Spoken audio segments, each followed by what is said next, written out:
Hello again, this is George Salis of what else but George Salis's Book Hauls. Today I have a little stack of book mail that together we are going to enjoy. So let's just dive right in here. We have a moderate sized package which contains any number of untold goodies. Give it a little slice, and look, we're almost in. Wow!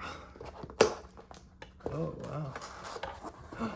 Look at that. Oh, that's different. Okay. So, as many, maybe not many, as some of you know, I've worked with Tough Poets Press before as a fan, not as an employee. And together, Richard Schober, the guy who runs this one-man press, we've brought out some of the authors who I shine the light on with my site, thekaleidoscope.com, including Mangled Hands by Johnny Stanton, The Secret Service by Wendy Walker, and 3 volumes by none other than Alexander Theroux. This is A Tale of 5 Cities and Other Memoirs by Joyce Elbert. She was quite popular in her time, which I think was the 60s or the 70s. I was actually watching the movie Watermelon Man, which is a great indictment against racism. And the secretary in that movie, I paused because I'm always checking out to see who's reading what in movies or what's on the bookshelf of characters.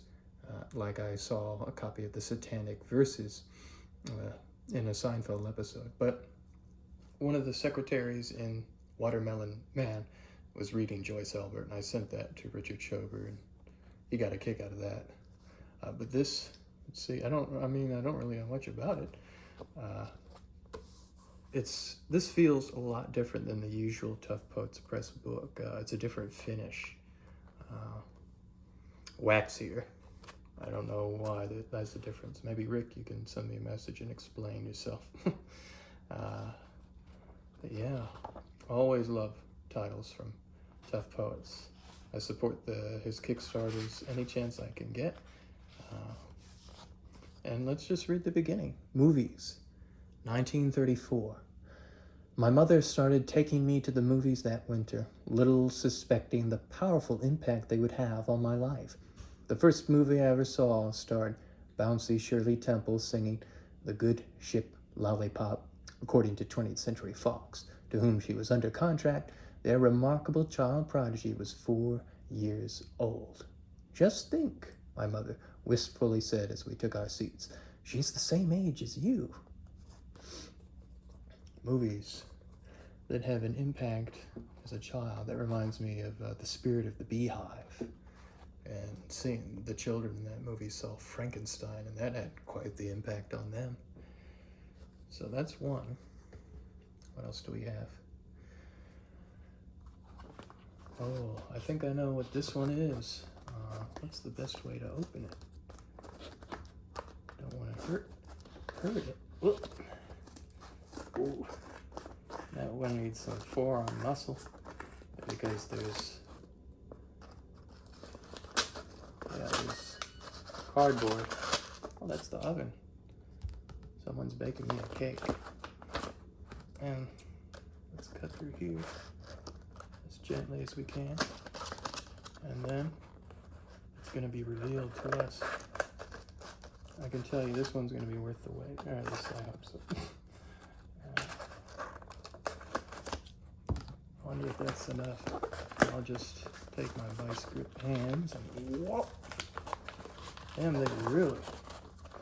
I'd rather them go overboard than underboard with packaging because, well, don't want the book damage now. This is like some medical tape here. Wow, they did a number on this one. Now you can see, if you can see the name, Luisa Venezuela. Oh, who is she? Maybe we'll find out. I'm gonna hurt the book trying to open this thing. I've never seen anything this actually have to edit a video for once. Yikes. That was way overboard. And here I am still opening it, but here. That took a minute.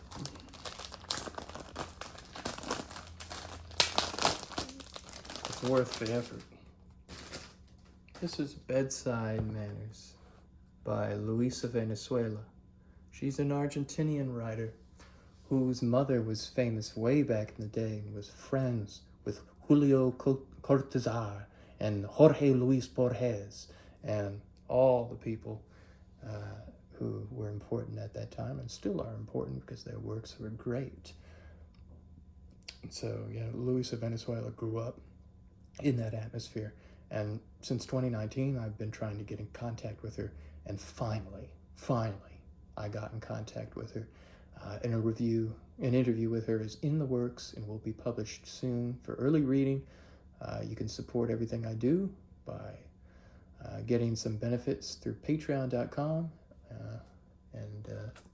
Yeah, some of the benefits include book picks by yours truly, and I can also edit some of your stories if you want me to. Check it out. I'll put it in the description. But here's a blurb from Cortázar. Luisa Venezuela's books reflect our present, but they also contain much of our future. There is true light, true love, true freedom in every one of her pages. Also Carlos Fuentes. Luisa Venezuela is the heiress of Latin American fiction. She wears an opulent Baroque crown, but her feet are naked. These are stories, I think. I don't think this is a novel.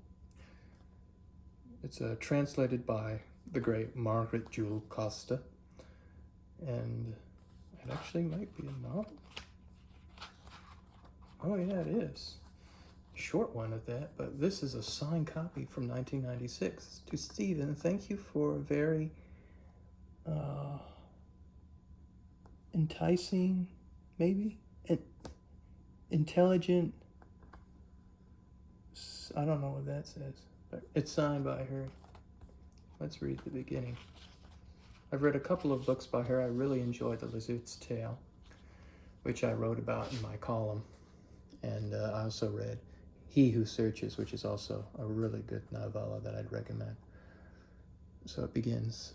Suspecting nothing of the superimposition of different planes of reality, unaware of the existence of the military camp at the shanty town, a woman has gone to seek refuge in a certain far-flung country club. She's alone because she wants to be, or because she doesn't feel like company, and has taken to conducting long internal monologues purely for her own amusement. She tells herself, for example, I was born under the sign of question the way others are born under the sign of Capricorn or Leo, which is not to say that I'm any more inclined than others to doubt or self-doubt what I know what true ambivalence is. Existential, philosophical, and there's some magical realism, but not in the way of Marquez per se, with some of the works I've read by her. So this is a nice little volume. Very happy to have that. And this is a bigger one. Let's see what we have. I'm gonna rip this package.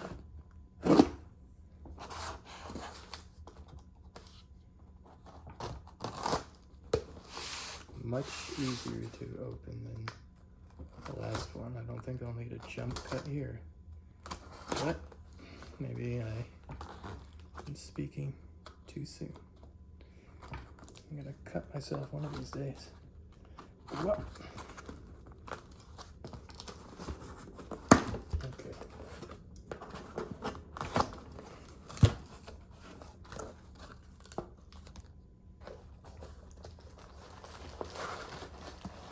Now, isn't that the profile of like a regal Egyptian profile?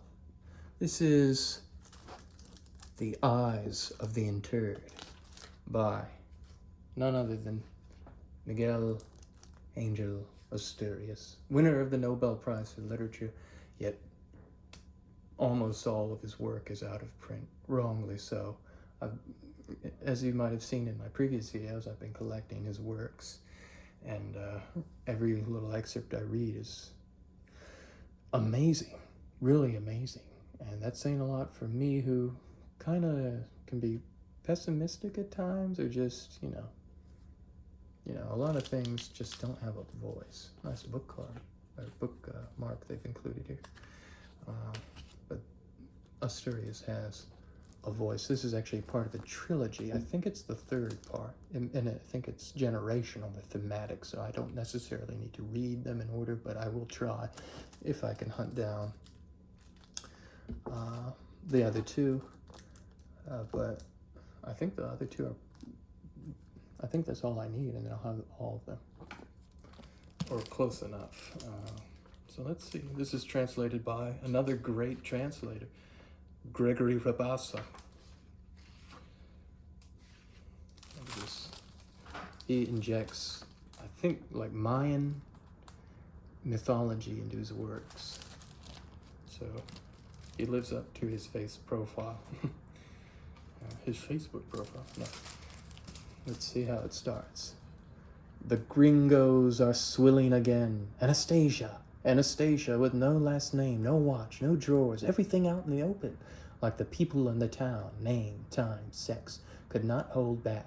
She let it out like the good morning she said every day as she stuck her face into the Granada, a dance hall, bar, and restaurant where they sold ice cream that tasted like a barber shop, chocolate candy wrapped in tin foil, sandwiches of three decks or more, soft drinks with multicolored foam, and foreign drinks. The gringos are swilling again. Ice cream that tasted like a barber shop. Now that's visceral. That is tantalizing. Maybe not in the way of